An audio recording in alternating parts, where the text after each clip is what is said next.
Okay. ¿Qué tal? Muy buenos días, ¿cómo están? Muchísimas gracias por conectarse, por acompañarnos a esta jornada académica y universitaria en el marco del 10º Foro Latinoamericano de Medios Digitales y Periodismo que estamos iniciando el día de hoy.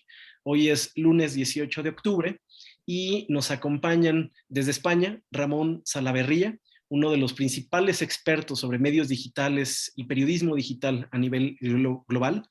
Y para moderar esta conferencia está también nuestra querida colega Mireya Márquez. Ella es profesora de la Universidad Iberoamericana. La Universidad Iberoamericana desde hace 10 ediciones es uno de los principales socios estratégicos de este Foro Latinoamericano de Medios Digitales y Periodismo, y es por eso que en esta ocasión nos atrevimos a hacer una jornada académica. Entonces, dicho eso, yo simplemente me presento, soy Jordi Meléndez, codirector de Factual Distintas Latitudes, una organización dedicada a crear redes y aprendizajes entre medios y periodistas de toda América Latina y el Caribe. Les agradezco mucho que se hayan conectado, que estén acá. Mireya Márquez, la palabra es tuya. Muchas gracias, Jordi. Buenos días en México, buenas tardes en España y también buenos días en Sudamérica y a todos los que nos acompañan. Para la Universidad Iberoamericana Ciudad de México es un enorme honor darle la bienvenida, como ya dijo Jordi, a uno de los más destacados y prolíficos investigadores en periodismo digital, además de pioneros en idioma español, pero también su obra ha trascendido a nivel mundial. Ramón Salaverría es catedrático de periodismo en la Universidad de Navarra, España. Está especializado en ciberperiodismo y medios digitales. Ha sido investigador en la Universidad de Texas en Austin y profesor invitado en una docena de universidades de varios países. A nivel internacional ha sido presidente de la sección de estudios de periodismo de CREA, que es la Asociación Europea de Investigación y Educación en Comunicación, y ha impartido cursos y conferencias en más de 30 países. Es autor de más de 250 publicaciones académicas. Su libro más reciente es Journalism, Data and Technology in Latin America, publicado este año 2021 por Palgrave Macmillan. Coordina el Centro de Estudios de Internet en su universidad y además ha investigado en estos últimos años, si no me equivoco, Ramón, el tema de desinformación y noticias falsas en pandemia, ¿no? ¿No es así? Pero hoy viene a presentarnos, dada esta trayectoria de investigación que tiene, ¿no? Estos estudios ya publicados que tiene sobre los medios nativos digitales en América Latina, pues viene a presentarnos su reflexión sobre los parámetros y tendencias emergentes y además también sobre los desafíos, las oportunidades y los cambios y continuidades que observa desde su mirada como experto en periodismo digital. Adelante, Ramón, muchas gracias. La charla va a ser de unos 40 minutos y el resto les voy a pedir que las preguntas las puedan ir escribiendo de una vez aquí en el chat, porque no vamos a tener tiempo de que sea, de poder platicar si hacemos todas las intervenciones. Entonces, si las quieren ir escribiendo por aquí y cuando termine Ramón, vamos a ir escogiendo de 3 en 3 para estimular la conversación de los temas. Muchas gracias y adelante, Ramón. Muchas gracias, Mireya, muchas gracias, Jordi, por la invitación a este 10º Foro de Medios Digitales en América Latina. La verdad es que es un verdadero placer poder intervenir en este contexto, puesto que trata sobre un asunto al que en efecto he dedicado gran parte de mi actividad investigadora en los últimos años, ¿no? Y de hecho, pues me gustaría compartir en esta sesión, en estos primeros minutos, y luego ya veremos lo que da de sí el coloquio, pues una reflexión un poco longitudinal sobre el tipo de resultados y de percepciones que yo, junto con pues los investigadores con los que he podido colaborar, pues hemos ido recibiendo, ¿no? He preparado una presentación que anuncio que voy a avanzar de manera bastante rápida para tratar de ajustarme bien al tiempo concedido, que bueno, pues piensa hacer una especie de recorrido longitudinal sobre cómo han evolucionado los medios, en qué medida ciertos problemas siguen todavía sin respuesta y algunas tendencias, sobre todo, de futuro. Bien,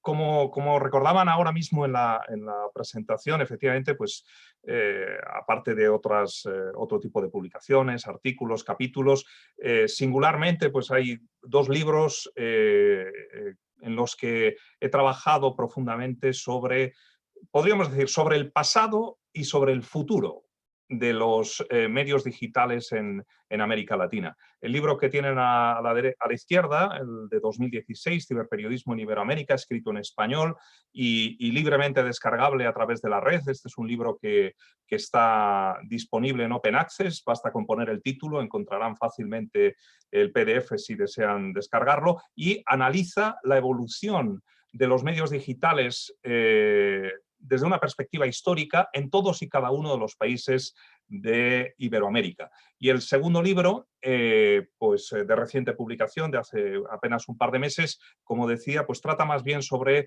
las tendencias actuales y las oportunidades de futuro que se le abren al periodismo en el continente latinoamericano. Bien, por tomar una perspectiva temporal, me gustaría hacer un poco una especie de recorrido breve sobre cómo han evolucionado las cosas, ¿no? Esto que están viendo aquí es la portada del diario Jornal de Brasil, el día en el que se lanzaba el primero de los medios digitales de América Latina, que bueno, pues en este caso fue la edición digital de este diario de Río de Janeiro, que ya no se edita en papel, pero que sigue estando disponible en digital, ¿no? Ahí vemos cómo lucía, por decirlo de alguna manera, a la izquierda en 1995, vemos digamos, el diseño básico que se utilizaba entonces, y el que pueden ver a su derecha es exactamente el que puede visitarse hoy, y es evidente pues, que salvo el título que se mantiene, pues todo lo demás ha cambiado, ¿no? Y hay una infinidad de medios a lo largo y ancho de América Latina pues que han experimentado un proceso de transformación, de evolución en estos más o menos 25 años. De modo que todos los países de América Latina, sin excepción, tienen desde mediados de los años 90 una experiencia de medios que están desarrollándose y con historias que quien tenga interés puede encontrar analizadas, descritas y evaluadas en los libros que les he indicado. ¿Cómo han evolucionado esos medios digitales? Por mencionar algunas claves principales. Evidentemente hubo una etapa digital anterior a la web, cuando los primeros ordenadores comenzaron a llegar a las salas de redacción, pero propiamente dicho, el periodismo digital, como he dicho, comienza a mediados de los años 90 con una etapa que podríamos llamar puramente experimental, donde unos pocos medios se aventuran a un territorio desconocido con métodos, herramientas, técnicas pues que eran enormemente experimentales. Poco a poco se fue evolucionando una cierta homogeneización en los medios que, más o menos coincidiendo con los atentados terroristas del 11 de septiembre de 2001, pues quedaron un poco parados porque hubo pues una crisis económica, la llamada crisis.com, la burbuja.com, que produjo un cierto estancamiento que durante la primera mitad de la primera década de este siglo, pues bueno, limitó hasta cierto punto la rapidez de evolución que se había percibido antes. Sin embargo, los cambios siguieron produciéndose, y con la llegada de las redes sociales, Facebook aparece en el año 2004, Twitter aparece en 2007 y así sucesivamente, los medios van poniendo el foco cada vez más en las redes sociales. Posteriormente, con la popularización de los dispositivos móviles, el foco pasó a estar en los móviles y más recientemente, en los últimos años, podríamos decir actualmente, pues hay una gran atención por todos los procesos de automatización, robotización, datificación, y son cuestiones de las que pretendo hablar brevemente en mi intervención de hoy. ¿Cuáles han sido las tendencias evolutivas a largo plazo? Bueno, pues en primer lugar, los medios digitales y los propios ciudadanos de América Latina han tenido como primer desafío conectarse a las redes, porque es bien sabido que todavía la conectividad en grandes zonas, especialmente rurales, de un territorio tan amplio como es América Latina, sigue siendo un problema sin resolver, ¿no? Antes de informar hay que solucionar la conectividad, y a pesar de que estamos ya en la tercera década del siglo XXI, sigue siendo un problema sin resolver en largas áreas del continente. Sin embargo, las grandes urbes, las capitales, pues sí que están plenamente conectadas, y esto ha generado un mercado periodístico pujante y bastante transformado. Por otra parte, los medios digitales han ido pasando de un papel absolutamente secundario, que era el que tenían en los años 90, a un lugar cada vez más protagonista. Y en estos momentos es incuestionable que en todos los países de la región no se puede analizar el ecosistema de los medios sin prestar una posición destacada a los medios digitales. Dicho esto, es de justicia reconocer que las marcas tradicionales periodísticas, las de prensa, radio, televisión, siguen importando y en gran medida lideran, por supuesto, la facturación publicitaria, los niveles de audiencia, pero al mismo tiempo los medios nativos digitales están ganando terreno. Por una parte, las ediciones digitales de esos grandes medios tradicionales pues, están acaparando una audiencia notable, pero medios nacidos en la propia red, y además en cantidad muy significativa, están consiguiendo consolidarse, situar sus marcas y atraer una cantidad muy estimable de lectores. En cualquier caso, el principal caballo de batalla lo era en los años 90, lo fueron en los años 2000, 2010 y lo sigue siendo en el año 2020, es el negocio, ¿no? Cómo conseguir un modelo de negocio sostenible que permita hacer una actividad periodística de calidad con una perspectiva de sostenimiento y de expansión, ¿no? También otra de las áreas fundamentales es el perfil de los propios periodistas que sigue en construcción 20, 25 años después, ¿no?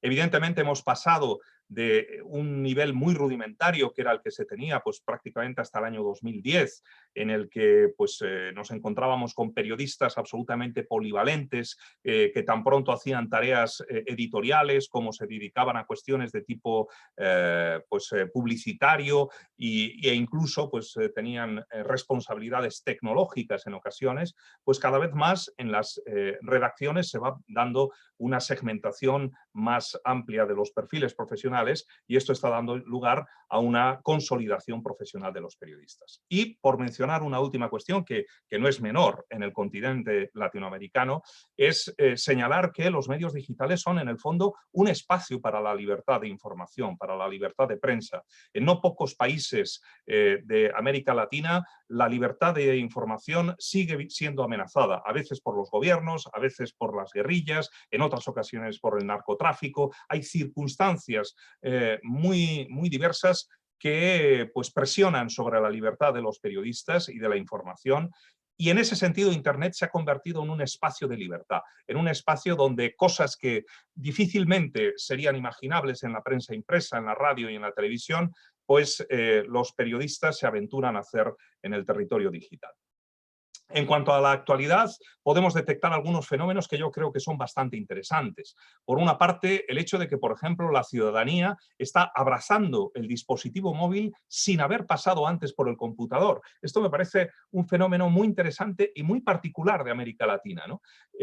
Como he dicho antes, la conectividad, la penetración de la sociedad de la información en gran parte del territorio latinoamericano es todavía limitado. Y lo que está ocurriendo es una situación un tanto paradójica en otros contextos más occidentales, donde sí que desde finales de los años 90 y durante los últimos 20 años, pues el acceso a los computadores domésticos ha sido algo bastante común. Esto no es tan común en grandes territorios de América Latina, Y lo que está ocurriendo, curiosamente, es que personas que no han tenido, digamos así, un bautismo digital mediante el computador, han empezado a utilizar Internet y la información digital a través de los dispositivos móviles. Y esto es un fenómeno bastante interesante. Que de hecho está dando lugar a otro fenómeno, digamos, derivado, que es el abrazar las redes sociales sin haber pasado por los medios digitales. En todo el mundo, grandes cantidades de usuarios de Internet se están volcando a las redes sociales, pero antes han tenido la experiencia de consumir información a través de medios digitales. En cambio, en perfiles bastante extensos de los usuarios de América Latina, han comenzado recientemente a consumir contenidos y a compartir contenidos en las redes sociales sin haber tenido la experiencia de consumir de manera consistente información a través de los medios periodísticos digitales. En cuanto a los medios digitales, habría que decir que están abrazando un periodismo cada vez más independiente, saliéndose de un poco las circunstancias un poco más limitadas, con condicionamientos ideológicos, económicos, que en muchas ocasiones pesan sobre las grandes corporaciones mediáticas latinoamericanas. Frente a esa situación, pues muchos de los medios digitales están abarcando pues, un tipo de periodismo más independiente, pero esto está llevando en muchas ocasiones a bueno, no prestar toda la atención que necesitaría la parte del negocio, de la estrategia empresarial, de marketing, ¿no? Se focalizan mucho en hacer una información de calidad, pero no se preocupan tanto en las cuestiones del negocio, y en este sentido, pues esto está teniendo una serie de consecuencias en el corto recorrido de muchos de los medios digitales que se han lanzado. Por otra parte, hay muchos de esos medios digitales que, puesto que no disponen de una infraestructura tecnológica adecuada, están abrazando la publicación directa en plataformas digitales. Es muy común, por ejemplo, que periodistas o pequeños equipos de periodistas lancen algo así como publicaciones digitales locales en una página de Facebook o en algún tipo de red social, donde ya tienen garantizada la exposición pública ante un volumen grande de usuarios, pero no se dan cuenta de los riesgos que eso comporta, porque al fin y al cabo están cediendo su independencia, su sistema de publicación a grandes corporaciones mediáticas internacionales. Y particularmente, por mencionar la situación de los medios nativos digitales, yo diría que son cada vez más numerosos, esto es evidente, se están multiplicando de manera, yo no sé si decir geométrica, exponencial, pero desde luego muy notable. Están siendo cada vez más diversos, en el sentido de que ya no son únicamente medios que se dedican a informar sobre, no sé, noticias de información general, sino que tenemos medios nativos digitales de información especializada, medios de nicho, por tanto, medios a distintas escalas, medios a escala nacional, medios a escala muy local. Tenemos medios digitales que se concentran, por ejemplo, en actividades de fact-checking. Hay una diversidad creciente en el perfil tipológico de los medios. También hay que significar la creciente profesionalización de esos medios con periodistas que cada vez acumulan una trayectoria profesional más consolidada y que se caracterizan también por una tendencia mayor, podríamos decir, que la de los medios no nativos hacia la innovación. Podríamos decir que en muchos casos la innovación es por obligación, porque en una circunstancia en la que se ven obligados a adaptarse a un territorio nuevo, pues están constantemente explorando nuevas herramientas, nuevas narrativas, y esto les hace enormemente innovadores. Y es de justicia reconocer que, aunque esto ocurre digamos, en un contado número de casos, en distintos países del continente latinoamericano podemos encontrar ya medios nativos digitales con una notable influencia pública. Y bueno, pues hay casos que a todos los que me están escuchando se les vendrán a la cabeza, pues en México, en Centroamérica, en Colombia, en Perú, en Ecuador. En Buenos Aires, en Argentina, hay un número muy, muy notable de medios nativos digitales que están alcanzando una visibilidad y una influencia muy importante. ¿Cómo evolucionarán esos medios? Ya he hablado un poco sobre el pasado y sobre el futuro, y sobre el presente, perdón. Me gustaría hablar con un poco más de detalle sobre tendencias de futuro, ¿no? Me parece que las tendencias de futuro se están gestando principalmente en dos tipos de innovaciones. Las innovaciones tecnológicas y las innovaciones narrativas. Empezaré primero con las tecnológicas, básicamente con 5 tendencias: la hiperconectividad, la ubicuidad de las pantallas, la movilidad avanzada, el advenimiento de la llamada Internet de las cosas y finalmente el uso creciente de la inteligencia artificial como un recurso tecnológico para impulsar las innovaciones. Sobre la hiperconectividad, bueno, esto lo tengo que poner en el contexto específico de América Latina. Es verdad que en las grandes urbes de América Latina, México DF, Sao Paulo, Buenos Aires, Bogotá, pues las tecnologías de 5G, de quinta generación de las telecomunicaciones, ya están llegando y están permitiendo una conectividad con unos estándares mucho más avanzados de los que ha permitido hasta ahora las tecnologías de 4G o incluso las anteriores de 3G. Pero no podemos olvidar que, como decía antes, la conectividad sigue siendo una asignatura pendiente dentro de amplísimos territorios de América Latina y, por tanto, se está produciendo una cierta descompensación, una cierta brecha entre aquellos usuarios y medios que sí actúan en un contexto tecnológico mucho más avanzado frente a otros usuarios y otros proyectos periodísticos, pues habitualmente en territorios más rurales, que se ven abocados a una dinámica pues bastante más limitada en ese sentido. Lo segundo sería la ubicuidad de las pantallas.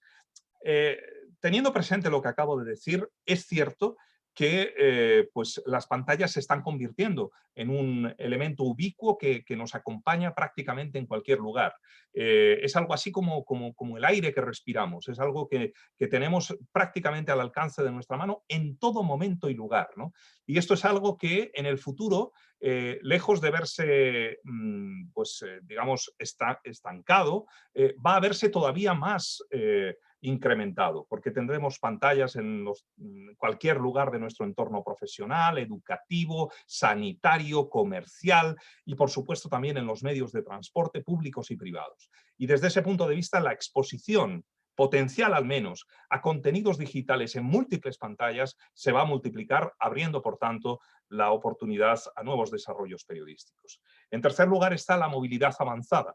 En estos años hemos tendido a asociar concepto de movilidad a objetos que encajan más o menos en estas siluetas que estoy mostrando aquí. Pero este concepto de movilidad se está viendo ampliado, por una parte porque están multiplicándose las pantallas de largo formato dentro de nuestras casas y al mismo tiempo porque están multiplicándose también las pantallas de pequeño formato, tanto pues, aquellos dispositivos wearables o vestibles como relojes inteligentes o pulseras o cosas parecidas, y muy singularmente, por ejemplo, en el automóvil, ¿no? Que el automóvil se está convirtiendo claramente en un entorno de desarrollo muy intensivo de las tecnologías digitales. Situaciones que hace pocos años nos habrían parecido prácticamente de ciencia ficción, pues no tenemos más que bajar a un parque y encontrarnos con personas, hombre, no voy a decir que vayan así porque esto ya parece un poco excesivo, pero este tipo de tecnologías ya no nos resultan extrañas. Insisto, estoy hablando en este caso principalmente en zonas urbanas con una alta conectividad, pero este tipo de cuestiones pues ya son relativamente comunes, ¿no? Y por tanto hay una movilidad avanzada. Una movilidad avanzada que se apoya en la expansión del cuarto vector, que es la Internet de las cosas, ¿no? La Internet of Things, IoT, ¿no? ¿Qué es la Internet de las cosas? Pues es la interconexión digital con Internet de objetos cotidianos, no únicamente computadores, ordenadores. Esos objetos, cualquiera de los objetos que nos rodean, pasan a ser emisores y receptores potenciales de información, de modo que el tratamiento coordinado de esos datos permite extraer patrones de uso por parte de los usuarios de esos dispositivos. Esos patrones permiten inferir intereses, gustos, preferencias de los usuarios y las grandes plataformas digitales, Google, Amazon, Apple, Facebook, están utilizando estos volúmenes enormes de información para ajustar de manera prácticamente quirúrgica la información que dirigen a sus millones de usuarios en el conjunto del planeta. Claro, pensar que unos contenidos que facilitan inferir intereses, gustos y preferencias no tienen relación con el periodismo es no entender de qué va esta profesión.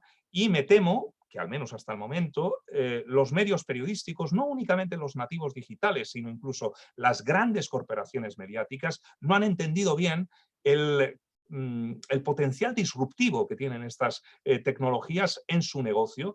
En estos momentos estamos prácticamente obnubilados con fenómenos como el periodismo de datos, como si eso nos pusiera en el mismo en nivel de paridad con las grandes plataformas digitales, y ese tipo de exploración de las tecnologías digitales es ridícula en comparación con lo que están haciendo las grandes plataformas. Todos los dispositivos que tenemos en nuestros hogares, o bien ahora o bien a medio plazo, van a ir incorporando este tipo de tecnologías, de modo que prácticamente cualquier lugar se va a convertir no solamente en un emisor de información, sino en un recurso conectado a la red que está compartiendo datos sobre los hábitos de actividad que cada uno de nosotros tenemos con ella. Y esto se apoya en el quinto de los vectores, que es la inteligencia artificial. Esta inteligencia artificial tiene múltiples variantes, podemos decir que es un concepto paraguas que abarca múltiples tecnologías, pero algunas de esas tecnologías ya tienen una presencia muy relevante en el ámbito del periodismo. En España, por ejemplo, hemos tenido experimentos ya de utilización, por ejemplo, de los chatbots, herramientas que combinan la automatización con la información periodística, en los que pues, un usuario personal, alguien como cualquiera de nosotros, está interactuando con una máquina que le habla a cada uno de los usuarios como si fuera una persona más, la máquina me refiero. Y bueno, este tipo de dinámicas todavía tienen un carácter experimental, pero a la vista está que están entrando en nuestro hábito cotidiano, ¿no? Luego están los asistentes virtuales en sus múltiples facetas, bien como dispositivos aislados o bien como software integrado dentro de nuestros celulares. Y bueno, pues en estos momentos una de las líneas de innovación más importantes tiene que ver con el desarrollo del carro autónomo. Un carro autónomo que, entre otras cosas, pues va a generar un contexto de consumo de contenidos culturales y también, por tanto, informativo, distinto del que hemos acostumbrado a realizar durante décadas, ¿no?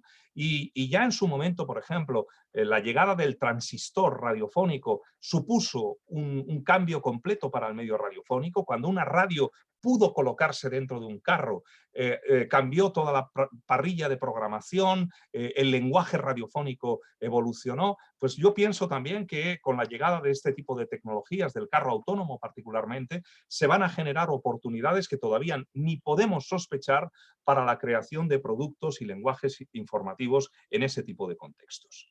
Bien, hay múltiples tecnologías que en estos momentos se están desarrollando este tipo de experiencias, aprendizaje automático, asistentes personales, ya mencionados, control gestual de aplicaciones, sistemas de reconocimiento de voz, sistemas de reconocimiento facial, que están siendo aplicados pues en múltiples países y particularmente en los países más autoritarios y tecnológicamente desarrollados.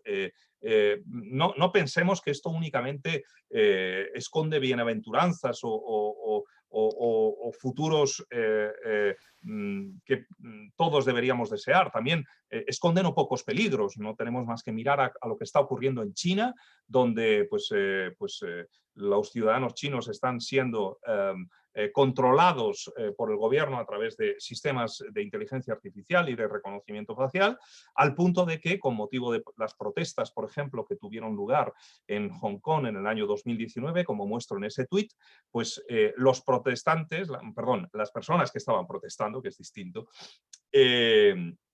pues utilizaban rayos láser para no ser identificados por las cámaras digitales que estaban tratando de identificar sus caras. Esto nos parece casi de ciencia ficción, pero esto ya está ocurriendo. Y bueno, pues este tipo de tecnologías tienen ese doble componente de abrir horizontes al periodismo, pero al mismo tiempo desplegar no pocas preocupaciones respecto del futuro de los medios. Y para terminar, me gustaría hablar sobre la segunda tendencia, ¿no?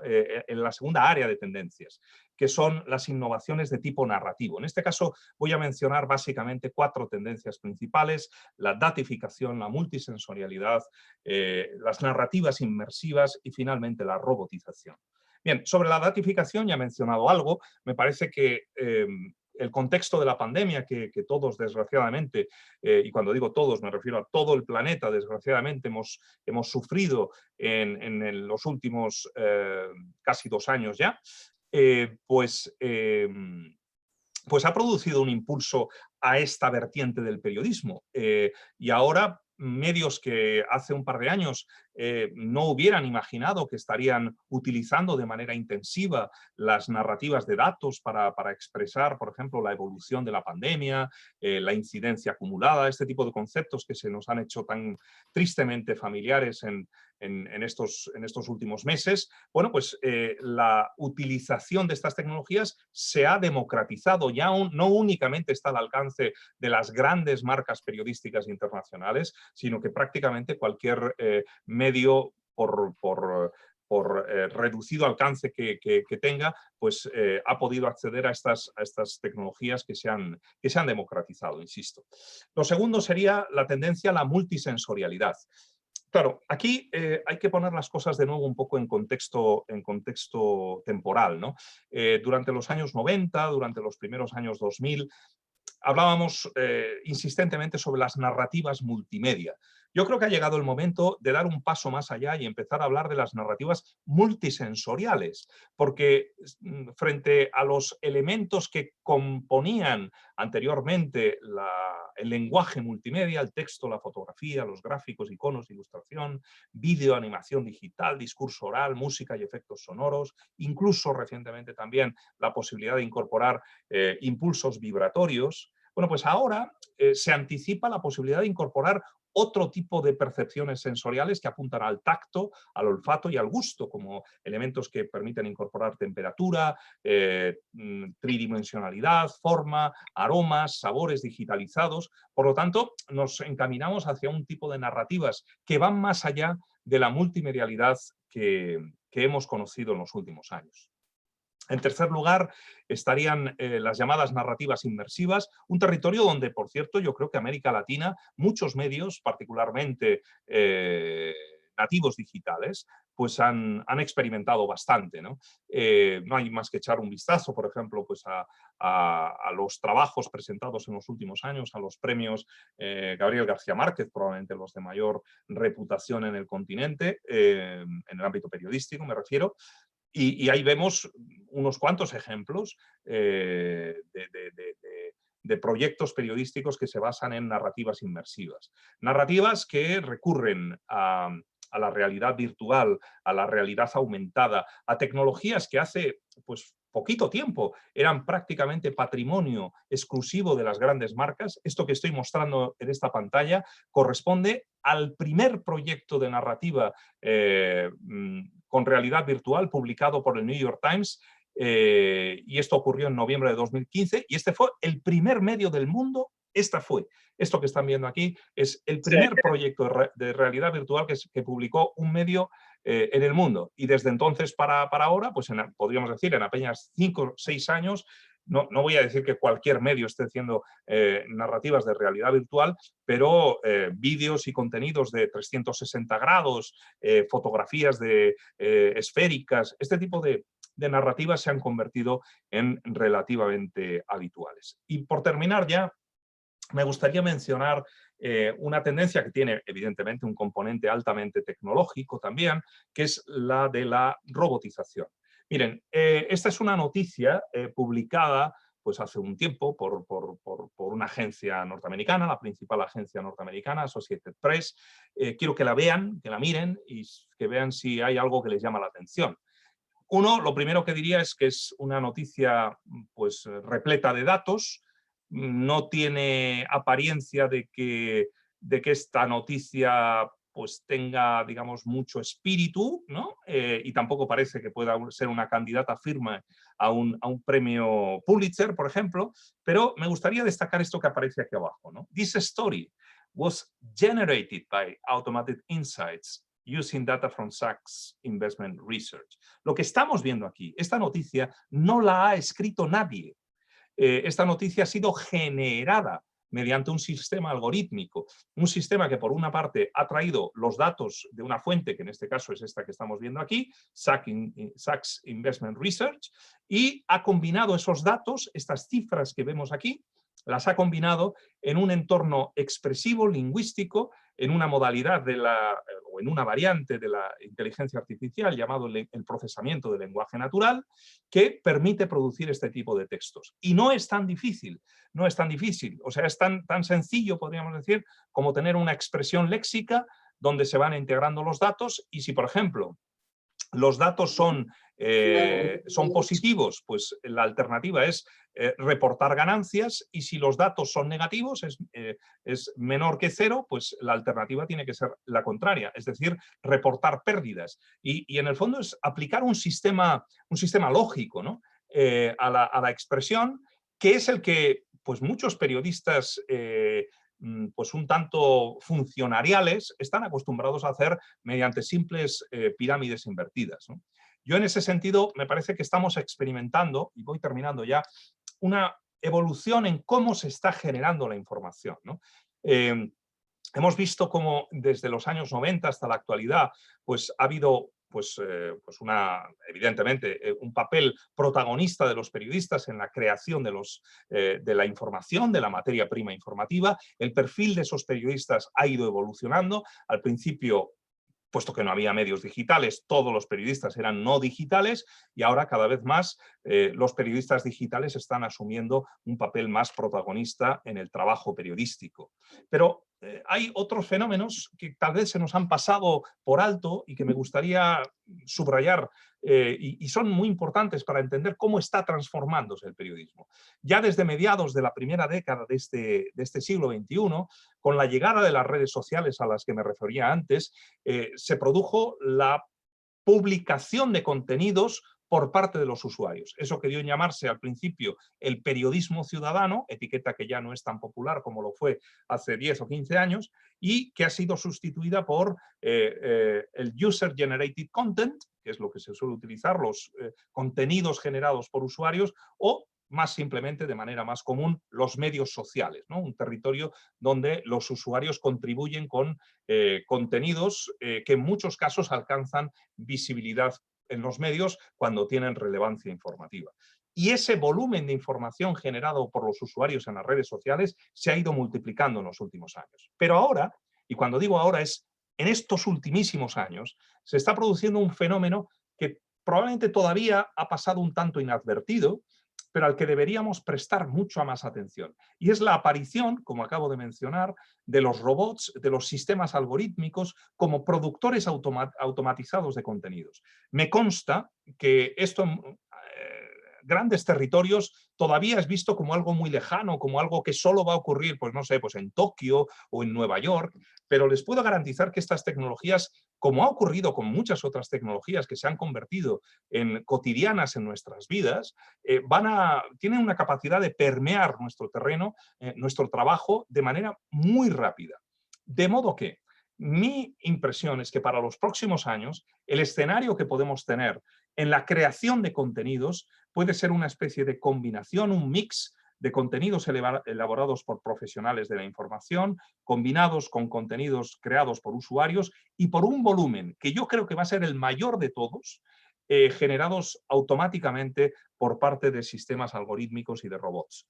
Este tipo de tendencias están ocurriendo ya en países tecnológicamente muy avanzados y yo creo que harían mal los gestores, los ejecutivos de los medios en América Latina si pensaran que este tipo de transformaciones no van a llegar a este continente. Es algo que va a ocurrir y yo espero que en la medida de lo posible, pues los periodistas que están trabajando en América Latina tengan, digamos, la estrategia adecuada para poder incorporar esas tecnologías sin renunciar a la calidad del trabajo de los periodistas. Esto era todo, espero no haberme excedido en el tiempo concedido, creo que me he ajustado exactamente a los 40 minutos y a partir de ahora pues atenderé muy gustosamente a las cuestiones que tengan a bien realizarme. Muchas gracias.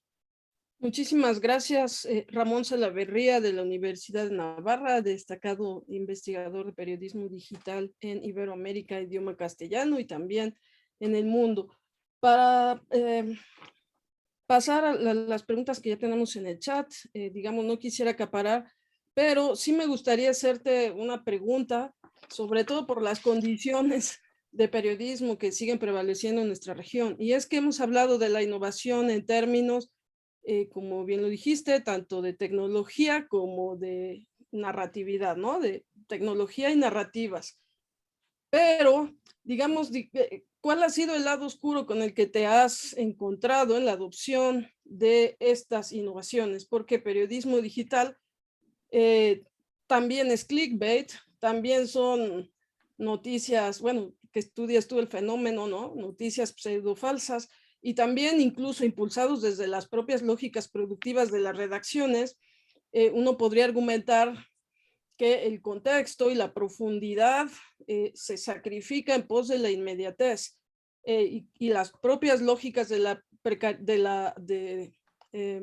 las rutinas están implicando para muchos periodistas una precariedad en la que importa producir y llenar más espacio, ¿no? Y ya no es all the news that fits to print, sino all the news that fits to click.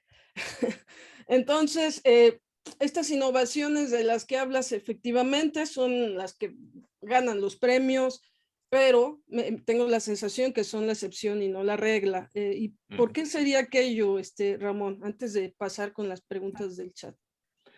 Bueno, es cierto que una parte muy significativa de la producción informativa en los medios digitales responde a una expectativa de crear volumen más que de crear calidad. Y yo creo que particularmente los medios con una visión más comercial del periodismo tienen esa prioridad, ¿no? Están obsesionados por el tráfico, están obsesionados por las métricas y no se preocupan tanto por la calidad informativa del producto que están elaborando en muchas ocasiones. En cambio, hay otros medios nativos digitales habitualmente, pero no solo, o sea, hay también medios, digamos, comerciales de mayor tamaño que de vez en cuando hacen proyectos más detenidos, que hacen algo así como una especie de artesanía periodística, una cierta orfebrería informativa, donde cuidan con detalle, cuidan con mimo las cosas, y yo creo que es de justicia reconocer que un número muy significativo de los proyectos de periodismo reposado, lo que llaman en el ámbito anglosajón el long form journalism, ¿no? Ese periodismo de largo aliento, pues se está haciendo, de hecho, en medios iberoamericanos, ¿no? Entonces, tenemos esa doble circunstancia. A mí particularmente me anima, yo en el sentido de que, bueno, siempre abogo por un periodismo de calidad, por un periodismo que atienda a las verdaderas necesidades y demandas de la sociedad. Yo particularmente pienso que un periodismo guiado exclusivamente por criterios puramente cuantitativos, de generar clics a toda costa, de atraer simples visitantes, pero no generar comunidad, pues no tiene un recorrido muy largo, ¿no? Y la realidad está demostrando que eso no genera usuarios fieles, no permite construir modelos de negocio basados en el pago, por ejemplo, porque si tú estás trabajando un periodismo de clickbaiting, difícilmente vas a conseguir atraer suscriptores. Y yo creo que tanto los medios, digamos, de referencia en el ámbito pues del periodismo de prensa, de radio, de televisión, se han dado cuenta de que eso lo tienen que cuidar. Y no me cabe duda de que los medios nativos digitales que aspiran a una permanencia también se han dado cuenta de que tienen que cultivar ese tipo de periodismo. Veremos cuánto tiempo se prolonga esta convivencia en esa especie de Dr. Jekyll y Mr. Hyde, ¿no? Que se está dando en el periodismo actualmente, pero bueno, es algo que nos está tocando vivir. Muy bien. Bueno, vamos a dar paso a las preguntas de la doctora Marilena Hernández de la Universidad de Guadalajara. Pregunta, justo en este contexto en el que los medios se adaptan conforme conocen los patrones de uso de las personas, pues, ¿quién decide qué es importante para la ciudadanía, no? Porque al parecer lo están haciendo los algoritmos.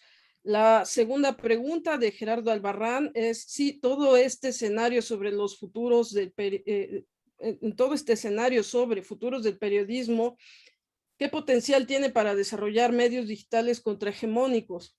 Y viene el caso porque justo hace 20, 30 años se hablaba de medios contrahegemónicos a los que innovaban en sus contenidos, ¿no? Y en su orientación.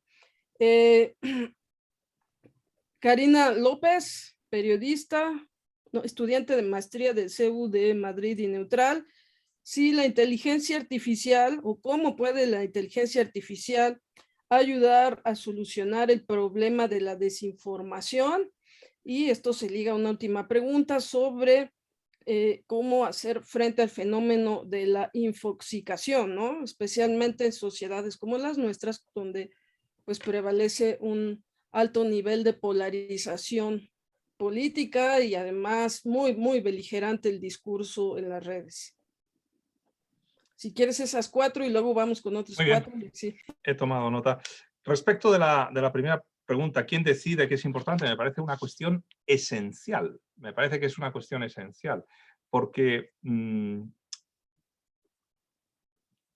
si bien he mencionado el papel creciente de los algoritmos en la creación del contenido, me parece efectivamente mucho más importante en términos de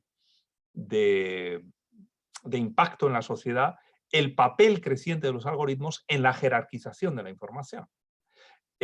Cuando pensemos cuáles son los criterios que actualmente están guiando a las plataformas digitales, Facebook, Twitter, a la hora de organizar su contenido. Nos dan una falsa impresión de que los contenidos que nos proporciona Twitter, por ejemplo, responden simplemente a un orden cronológico inverso, es decir, que lo último que acaba de ocurrir es lo primero que aparece. Y eso uno lo tiene que pedir, lo tiene que forzar al sistema.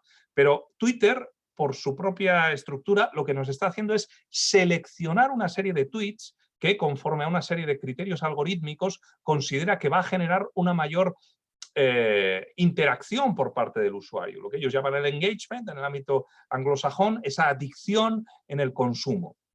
Claro, esto es enormemente... Claro, finalmente el algoritmo lo que está buscando es que los usuarios de Twitter no salgan de Twitter, que los usuarios de Facebook no salgan de Facebook, que los usuarios de Google no salgan de Google y consuman sus contenidos, y las oportunidades de generar negocio, de consumir publicidad, de hacer clic en los enlaces que les interesen, se multipliquen, por tanto. Bueno, si esa misma lógica termina llegando a los medios, esto puede ser funesto para el periodismo, porque significará que los medios ya no estarán organizando la información conforme a criterios de relevancia informativa ponderados por parte de periodistas, sino que atenderán a criterios estrictamente cuantitativos orientados a generar clic. Es decir, será el imperio definitivo del clickbaiting. Y a mí particularmente esto me parece uno de los asuntos absolutamente cruciales que hay que tener presente, que temo mucho que los gerentes de los medios, guiados por una concepción absolutamente crematística de los medios, perdiendo de vista la función social que tiene el periodismo, pueden terminar abrazando, ¿no? A mí me parece un asunto muy relevante. Con respecto de la pregunta que me hacía mi colega Gerardo Albarrán sobre el potencial de los medios digitales contrahegemónicos, sinceramente pienso que Internet ha sido un territorio de libertad, ha sido un territorio de multiplicación de voces, y esto es incuestionable. Miren, en mi país, en España, nosotros hemos hecho un mapa de los medios digitales muy granular, muy detallado, y nos hemos encontrado con unas cifras que son absolutamente astronómicas de medios para un tamaño como el que tiene España, ¿no? Con 47 millones de habitantes como tiene España, tenemos 2.874 medios activos, casi 3.000 medios activos. Eso significa que hay un medio digital por cada 15.000 habitantes en España actualmente. Y esto a mí particularmente me parece un número absolutamente desorbitado. Evidentemente, con un volumen tan grande de medios, la diversidad de esos medios es enorme y nos permite pues tener medios que responden a, pues, digamos, a estándares más comerciales, más de mainstream media, como dirían en el mundo anglosajón, y luego otro tipo de medios que están alzando voces que son o bien discrepantes o directamente distintas, sin más, ¿no? De esas voces más hegemónicas, por utilizar el término que ha utilizado Gerardo. Por lo tanto, a mí me parece que el potencial es muy grande. Y se está demostrando. Y particularmente yo creo que en América Latina muchos medios tienen ese cariz contrahegemónico, ¿no? Esa vocación de generar espacios de libertad, de independencia, que tal vez en otros contextos pues, no sea tan difícil, no sea tan fácil desarrollar. Luego, respecto de la pregunta con respecto a la inteligencia artificial, si puede ayudar contra la desinformación. Vamos a ver. En estos años el asunto de la desinformación claramente se ha convertido en un tema muy relevante al que se le ha prestado mucha atención. También pienso que es un asunto que, como ha ocurrido con otros asuntos que en un momento alcanzaron una cierta, digamos, moda periodística, probablemente ahora está en la parte superior, pero igual más adelante comenzará un poco a declinar la relevancia sobre este asunto. Pero en estos primeros años, ¿cuál ha sido la forma de enfrentar la desinformación? A poco que lo pensemos, las plataformas de verificación, las iniciativas de fact-checking son organizaciones que tratan de remediar un problema que ya se ha creado. Es decir, cuando la desinformación ya ha circulado, lo que tratan de hacer es taponar aquello, buscar formas de remediar un mal que ya se ha producido. Los sistemas de inteligencia artificial que están trabajando en el desarrollo de tecnologías para contrarrestar la desinformación, se sitúan un paso por delante. Pretenden no tanto remediar un problema que ya se ha creado, como anticiparse a la diseminación de la desinformación antes de que ésta genere un problema. Y esto se puede hacer mediante ese tipo de tecnologías que son capaces de rastrear de manera constante la red y cuando detectan determinado tipo de cadenas o identifican determinado tipo de fuentes que están señaladas como productoras habituales de contenidos desinformativos, pueden alertar a las plataformas, señalar con algún tipo de elemento, pues con algún tipo de bandera, algún tipo de etiqueta, como contenidos potencialmente desinformativos. Esto evidentemente hay que tratarlo con muchísimo cuidado porque no debería llevarnos estas tecnologías a ser herramientas de censura informativa. Y en no pocos gobiernos autoritarios, yo pienso que esas tecnologías de inteligencia artificial pueden rápidamente convertirse en herramientas de censura. Pero yo creo que la inteligencia artificial en este territorio del lenguaje, del procesamiento del lenguaje natural, la identificación de cadenas informativas, cadenas textuales potencialmente desinformativas y fotografías y vídeos potencialmente manipulados, esto se puede identificar tecnológicamente y yo creo que la tecnología va a ayudar. Y esto se relaciona también con el ámbito de la infoxicación, aunque yo creo que la infoxicación es algo distinto. Tiene matices que se relacionan con la desinformación, pero la infoxicación es un concepto más amplio probablemente, porque dentro de la infoxicación también entra la información cierta, no solamente la información falsa como ocurre en la desinformación. Y estamos viendo que una manera efectiva de desinformar a la población es anegarla de información irrelevante. Cuando tú tienes grandes volúmenes de información que en el fondo son puro entretenimiento o que son informaciones extraídas de comunicados de empresas, en fin, información que es más publicidad encubierta que propiamente información periodística, esto es una intoxicación informativa por desmesura, por sobreabundancia, pero no necesariamente desinformación. No hace falta que la información sea falsa para que la gente no esté bien informada, ¿no?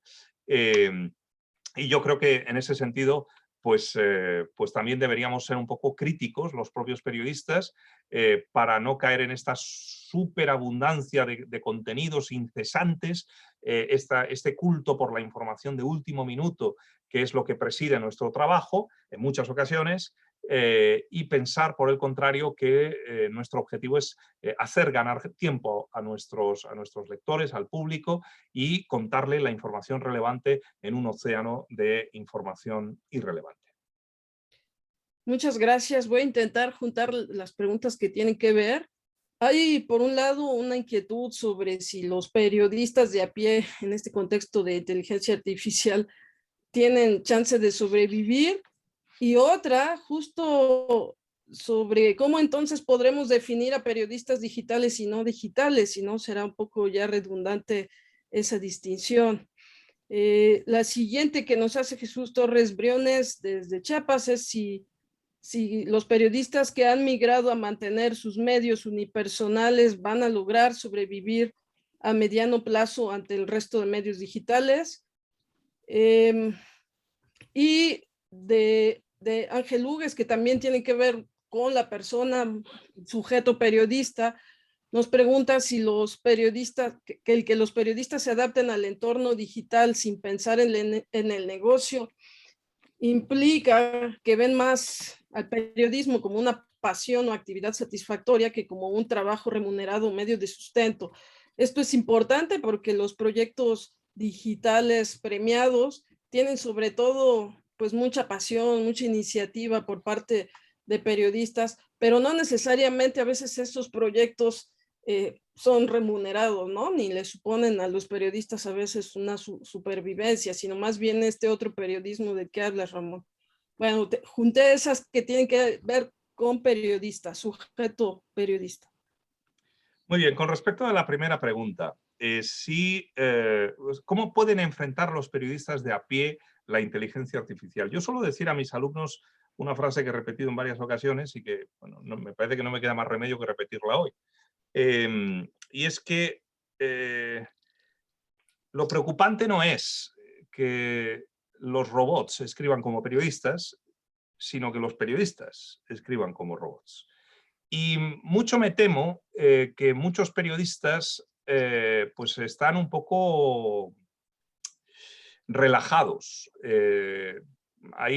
Yo tengo una cierta experiencia. Antes de ser profesor, pues trabajé como periodista y bueno, de esto hace ya algunos años, pero bueno, así es. Y mi percepción es que sí que es cierto que había algunos periodistas innovadores, con mucha pasión por hacer cosas nuevas, con voluntad de explorar, de contar cosas, de buscarse las historias, pero luego al mismo tiempo, pues, y esto probablemente quienes tengan alguna experiencia periodística se les vendrá a la cabeza algunas imágenes, pues hay periodistas que son bastante funcionariales, o sea, que se dedican pues a recoger los comunicados de prensa del día y hacer una información pues muy básica con ese tipo de contenido, ¿no? Bueno, pues ese tipo de periodista, el segundo me refiero, tiene los días contados.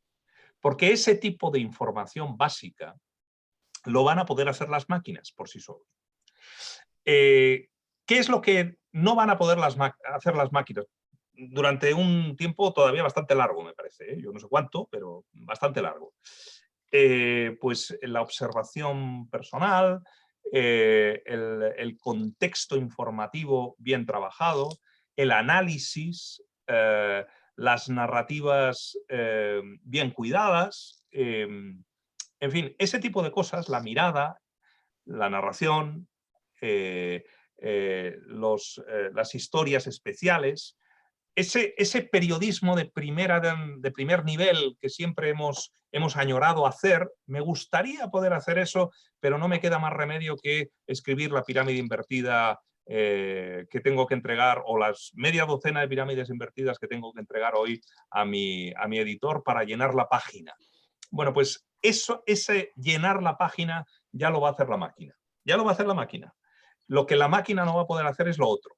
De modo que los que se han engañado a sí mismos o han tratado de engañar a los demás diciendo yo no puedo hacer aquello porque estoy todo el día bajo la necesidad de tener que hacer la pirámide invertida, pues que sepan que ya no van a tener un escudo, no van a tener una forma de esquivar la situación.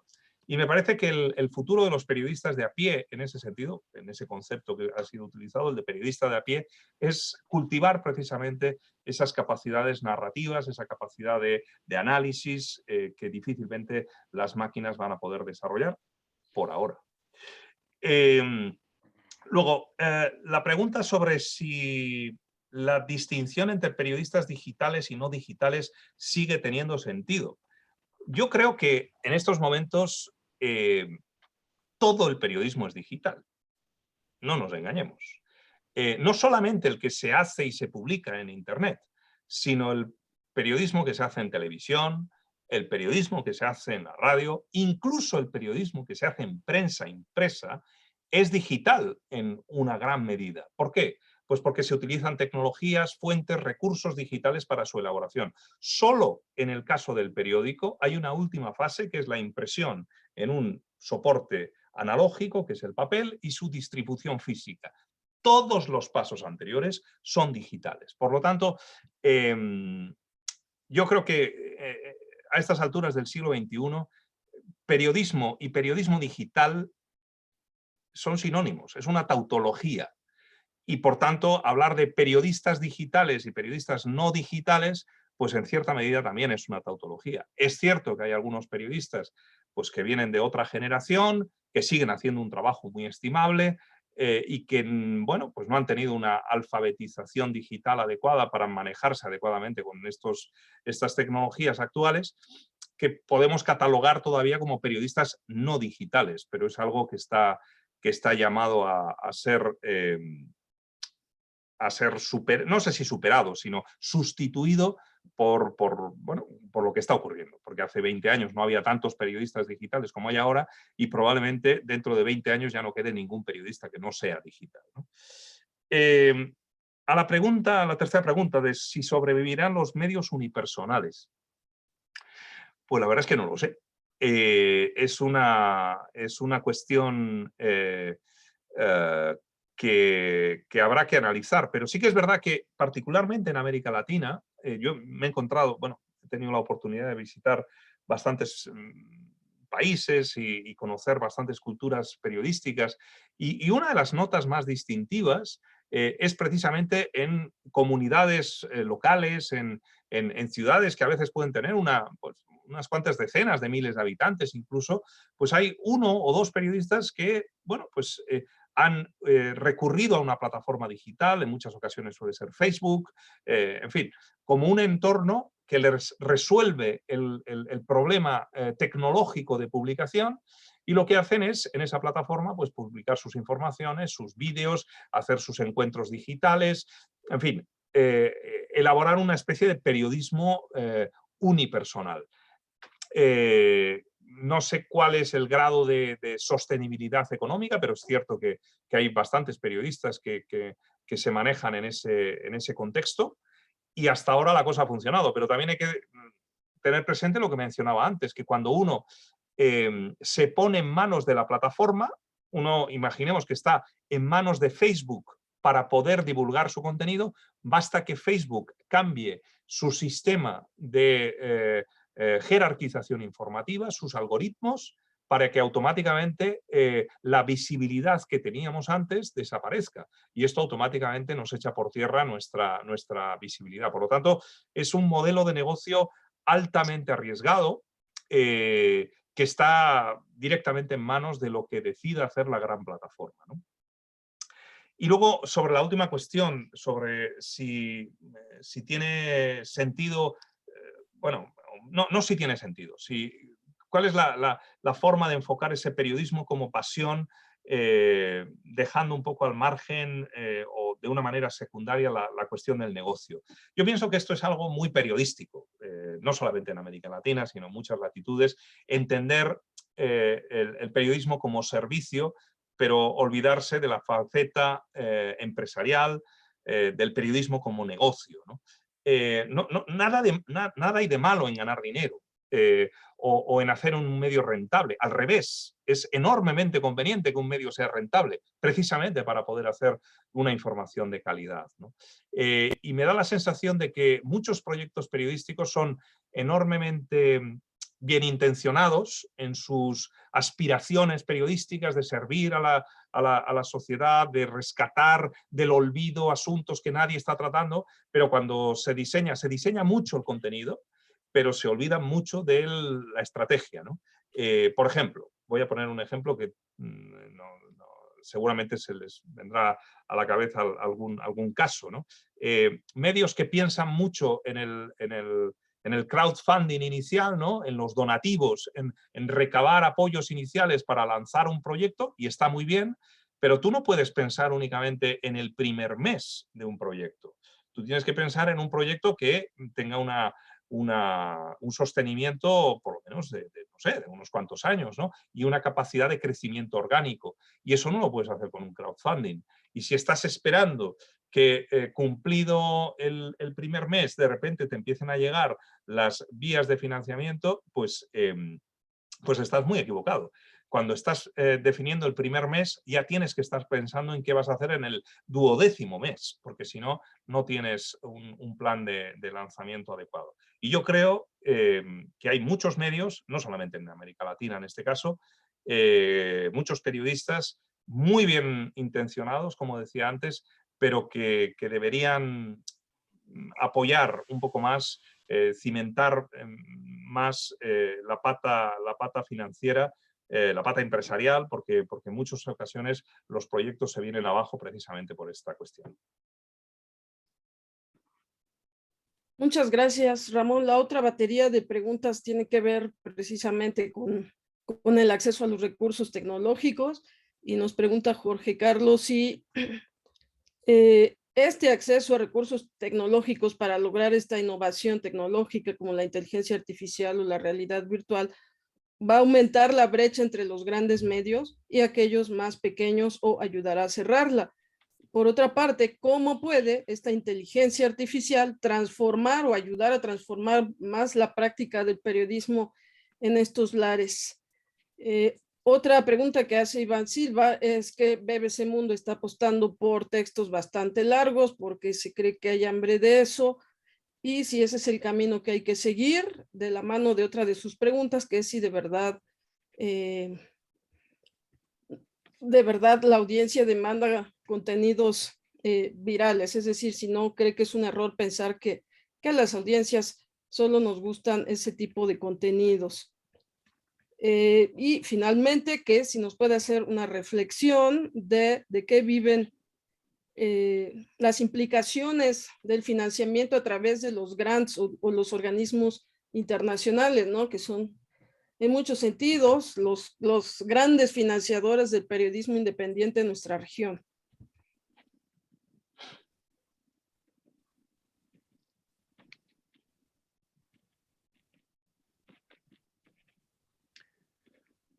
Bueno, son cuestiones de difícil respuesta, la verdad. Yo debo reconocer que no me siento capacitado para hacer afirmaciones categóricas. Como mucho puedo hacer pues, una serie de reflexiones, estimaciones o compartir una serie de inquietudes, ¿no? Sobre la primera cuestión, sobre si el acceso a los recursos tecnológicos y en particular de la inteligencia artificial aumentará la brecha entre los medios grandes y pequeños, sobre los medios, sobre las corporaciones más consolidadas y los medios emergentes. Pues mi respuesta es no lo sé, pero mi impresión es que las tecnologías digitales han experimentado un rápido proceso de democratización. He puesto el ejemplo antes de las tecnologías vinculadas al periodismo de datos. Hace apenas 5 años, no más de 5 años, el periodismo de datos era una variante del periodismo al alcance únicamente de organizaciones no solamente con un poderío económico grande, sino especialmente con una infraestructura técnica muy sólida y un equipo humano muy consolidado. El periodismo de datos lo podía hacer el New York Times, lo podía hacer la BBC, lo podía hacer las grandes cabeceras de algunos países, no de todos. Hace 5 años, insisto, solo 5 años. ¿Qué ha pasado con las tecnologías para hacer periodismo de datos? Pues que se han democratizado. Ahora tenemos un montón de aplicaciones que permiten hacer visualizaciones gráficas de bases de datos, geolocalizaciones, evoluciones temporales, líneas de tiempo. En fin, hay un montón de recursos que están ya más o menos consolidados, que en muchos casos son directamente gratuitos y que están siendo aprovechados por medios emergentes sin una infraestructura tecnológica muy consolidada y especialmente con unas posibilidades económicas mucho más limitadas que las de las grandes corporaciones para poder incursionar en el ámbito del periodismo de datos. Mi expectativa es que algo similar puede terminar ocurriendo con las tecnologías de inteligencia artificial. Sistemas como un chatbot, por ejemplo. Antes he puesto el ejemplo de Politibot. Claro, 2017, estuvo activo en España entre 2017 y 2019. Bueno, en aquel momento era un experimento. ¿Quién podía hacer un chatbot? Bueno, pues ahora hacer un chatbot, no digo que esté al alcance de cualquiera, pero es una infraestructura tecnológica que es mucho más accesible de lo que era hace apenas 2 o 3 años, nada más. Con lo cual, mi impresión es que no creo que abra mucho la brecha. Al menos no en el sentido de que la inteligencia artificial estará solo al alcance de las grandes corporaciones y en cambio los pequeños medios no podrán utilizar ese tipo de tecnologías. Utilizarán probablemente versiones más convencionales, más genéricas de ese tipo de tecnologías y no versiones personalizadas como las que podrán estar utilizando las grandes corporaciones mediáticas. Pero al final yo creo que la brecha no será tanta. Pero, insisto, esto es algo que habrá que ir viendo conforme avance el tiempo, ¿no? La segunda y tercera pregunta, yo creo que se pueden combinar, planteaban si la inteligencia artificial puede ayudar a transformar las prácticas periodísticas en América Latina. Yo creo que las tecnologías digitales han ido transformando las prácticas en América Latina. En uno de los libros, lo voy a destacar porque el capítulo no es mío, así que en uno de los libros que he mencionado antes, que lo tengo aquí los dos, hay un capítulo que se titula precisamente así, la nueva praxis, bueno, en inglés, la nueva praxeología del periodismo digital en América Latina. Es decir, las nuevas formas de hacer el trabajo periodístico, las nuevas rutinas, la praxeología es la praxis, digamos, las actividades periodísticas. Y en este caso, 2 investigadoras brasileñas han analizado, y aparece en este libro, un estudio sobre cómo distintas redacciones en América Latina han ido transformando sus prácticas profesionales e incluso hasta sus principios de trabajo informativo a medida que iban abrazando la aparición de las tecnologías digitales en los últimos 20 años. Por lo tanto, yo pienso que en la medida en que se vayan incorporando tecnologías de inteligencia artificial, de producción automatizada de contenidos, las prácticas profesionales efectivamente van a seguir transformándose. Habrá que ver si esto es para mejor o para peor. Yo ya he planteado que hay oportunidades de mejora, pero al mismo tiempo hay no pocas amenazas. Y bueno, yo en este sentido, en la medida en que entiendo que hay muchos periodistas presentes y futuros que me están escuchando ahora, hago un llamamiento a entender estas tecnologías como una oportunidad para mejorar la calidad de la información y un llamamiento a no caer en un uso absolutamente basado en la explotación cuantitativa de esos contenidos, sacrificando la calidad de la información. Esto conecta con la cuarta de las preguntas sobre si la audiencia demanda únicamente los contenidos virales. A ver, a mí me parece esto una falacia de entrada, porque Este es el tipo de argumento que suelen utilizar los editores de medios que publican contenido de mala calidad. Cuando dicen, mire, yo publico esta porquería porque la gente pide porquería. Quizá es un círculo vicioso. La gente está consumiendo porquería porque solo tiene porquería a su alcance. Y lo cierto es que se puede hacer información de mucha calidad con formatos que no tienen por qué ser aburridos o no tienen por qué ser poco atractivos. Precisamente el mejor periodismo se caracteriza por contar buena información de la mejor manera. Lo que pasa es que eso es difícil y cuesta tiempo y hay que pensarlo. Y en cambio, hacer un titular viral o frustrar la expectativa informativa de un usuario con algo que te promete mucho y que te responde prácticamente con nada, pues esto es enormemente sencillo.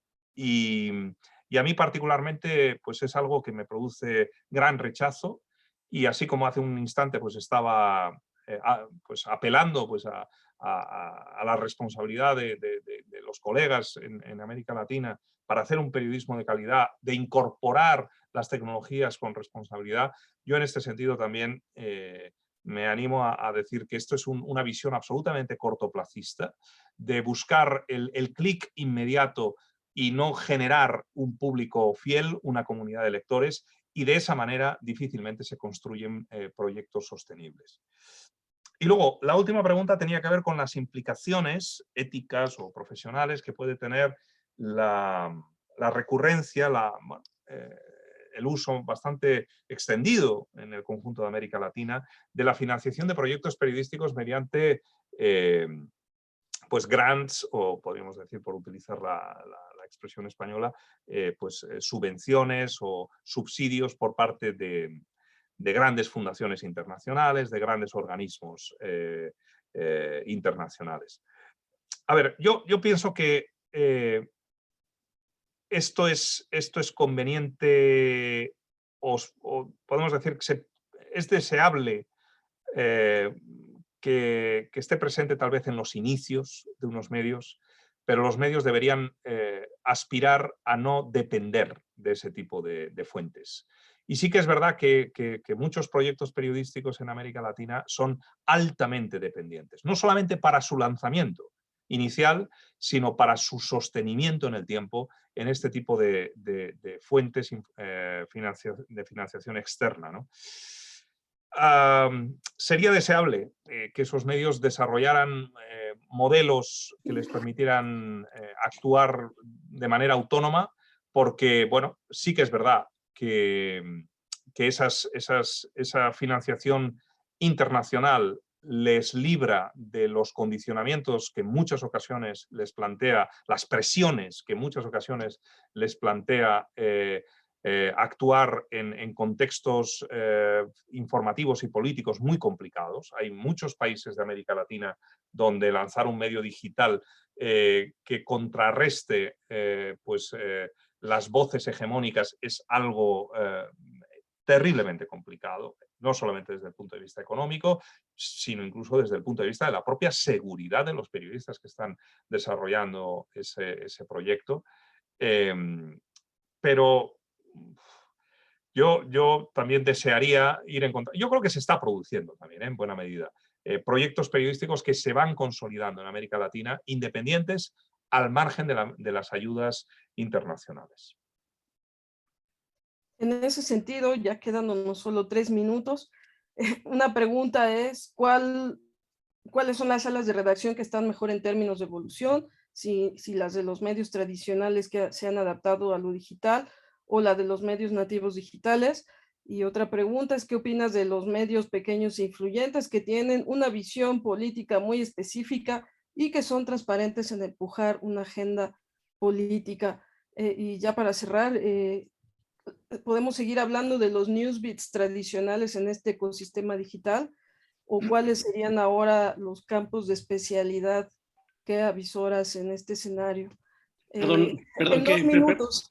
Perdón que me meta así, nada más quería ser muy claro, nos quedan exactamente 3 minutos, entonces para ir cerrando.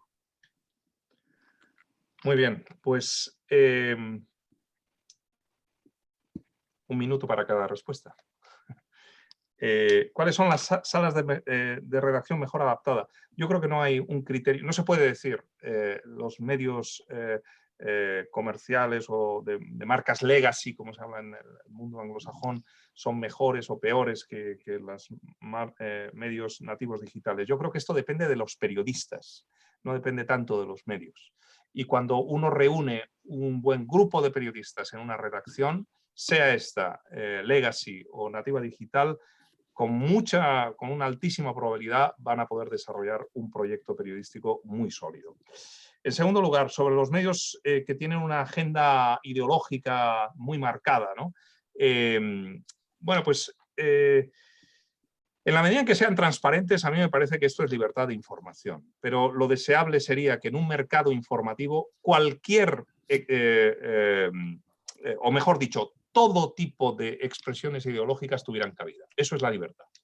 Y esto sirve para izquierdas y sirve para derechas y sirve para yo qué sé, para cualquier tipo de postulamiento ideológico. Me parece que la libertad de información bien entendida empieza por uno mismo y significa poder aceptar que cualquier opinión pueda ser expresada, siempre y cuando esté basada en información real, por supuesto.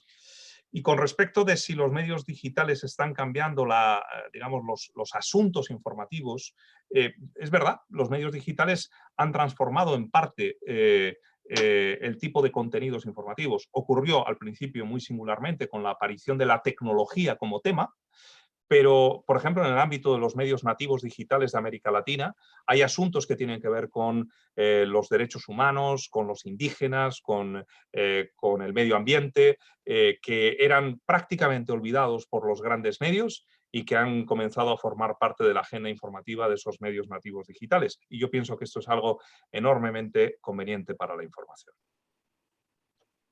Muy bien, justo a tiempo. Muchísimas gracias al doctor Ramón Salaverría de la Universidad de Navarra por esta extraordinaria charla, a todos por sus comentarios y preguntas que han enriquecido muchísimo el diálogo. Por supuesto, siempre se quedan cosas en el tintero, habrá que leer sus libros y sus artículos. Y pues gracias a todos por su presencia, nos vemos en el siguiente panel. Vamos a tomarnos, perdón, vamos a tomarnos una foto del recuerdo, entonces por favor si gustan poner sus cámaras para tomarnos una foto que avale que estuvimos aquí conversando, escuchando, aprendiendo. Entonces pongan sus mejores sonrisas. Veo que ahí hay personas que se arreglan el cabello.